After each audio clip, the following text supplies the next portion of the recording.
Every time you get close to real money, something inside you starts destroying it.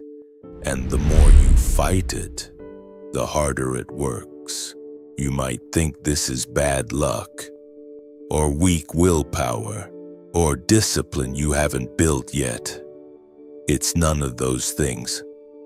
What's actually happening to your money has been studied for 50 years in lottery winners, in inheritance recipients, in athletes who get rich overnight, in ordinary people who finally land the promotion. The result is almost always the same. Within 5 years of a major financial win, most people are back to their previous net worth, often lower. Not because the market betrayed them, because something in their own brain did. By section 3, you'll know exactly which of these 4 mechanisms is running in your life right now. And here's the part that will offend most of you.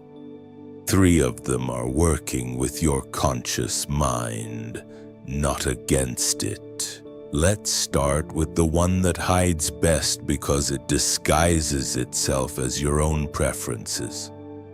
The first mechanism is called the hedonic set point.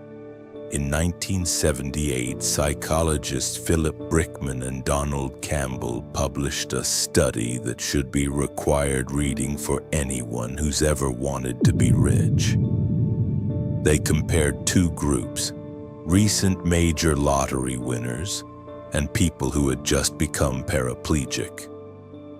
Within months, both groups had returned to roughly the same level of happiness they had before the event.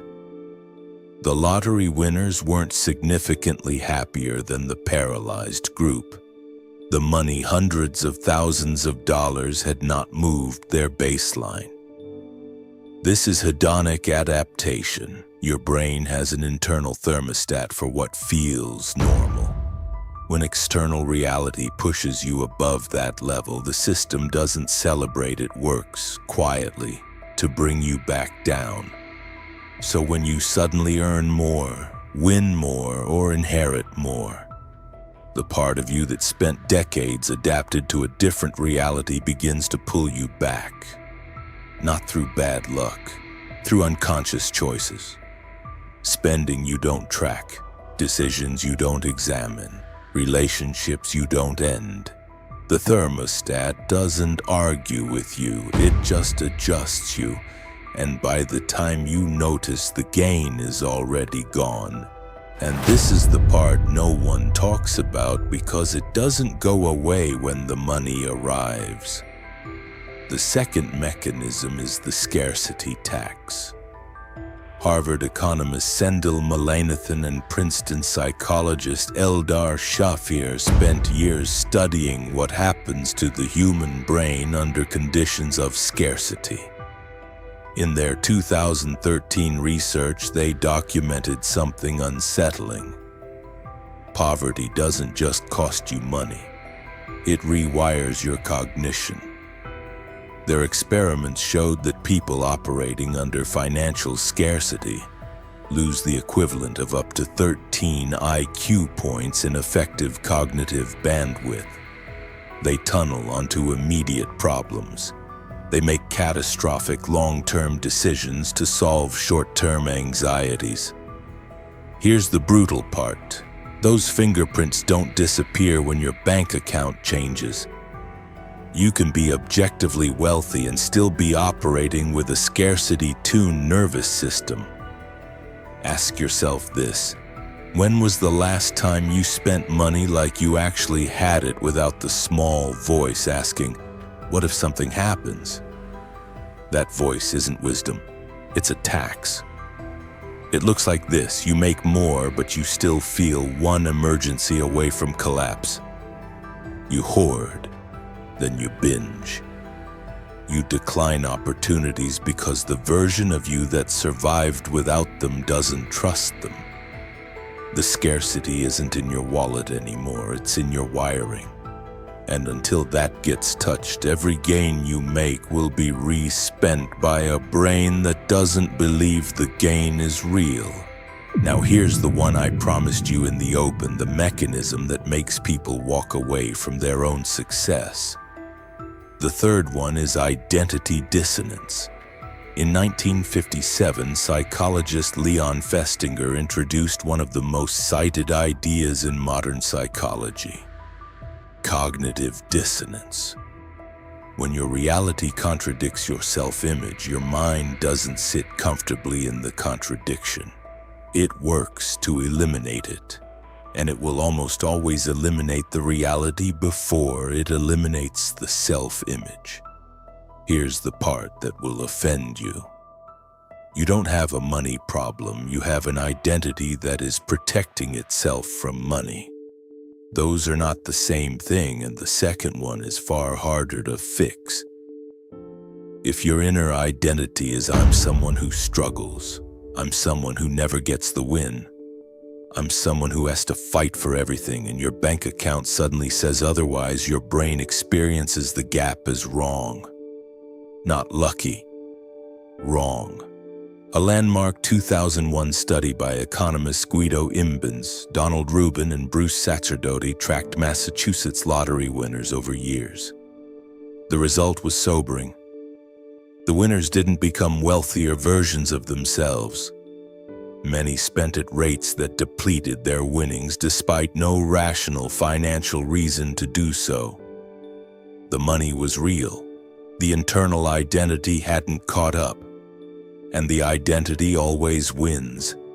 This is why people leave promotions, sabotage launches, and relationships that were finally working, burn down businesses that were finally profitable.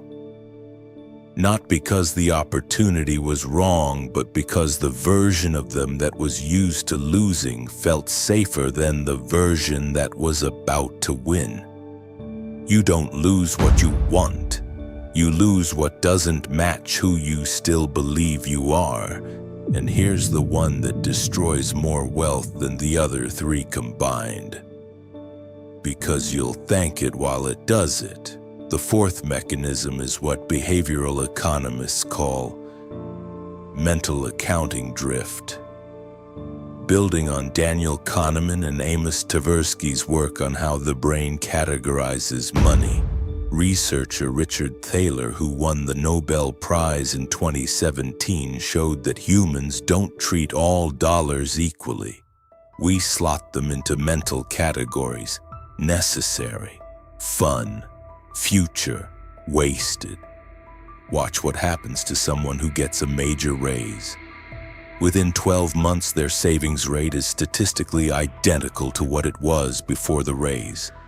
The car got bigger, the apartment got nicer, the Friday dinners got more expensive. The savings, untouched. The anxiety about money, identical, sometimes worse. This is mental accounting drift in action. When new money enters your life, your brain doesn't automatically upgrade your future or freedom categories. It silently expands the necessary category. Suddenly, the better car is necessary. The better apartment is necessary. The dinners, the trips, the appearances are necessary, you tell yourself, because relationships at this level require it. And here's the cruelest part. It doesn't feel like sabotage. It feels like deserving. It feels like finally living. The story you tell yourself is that you're investing in yourself, stepping into your level, rewarding the work.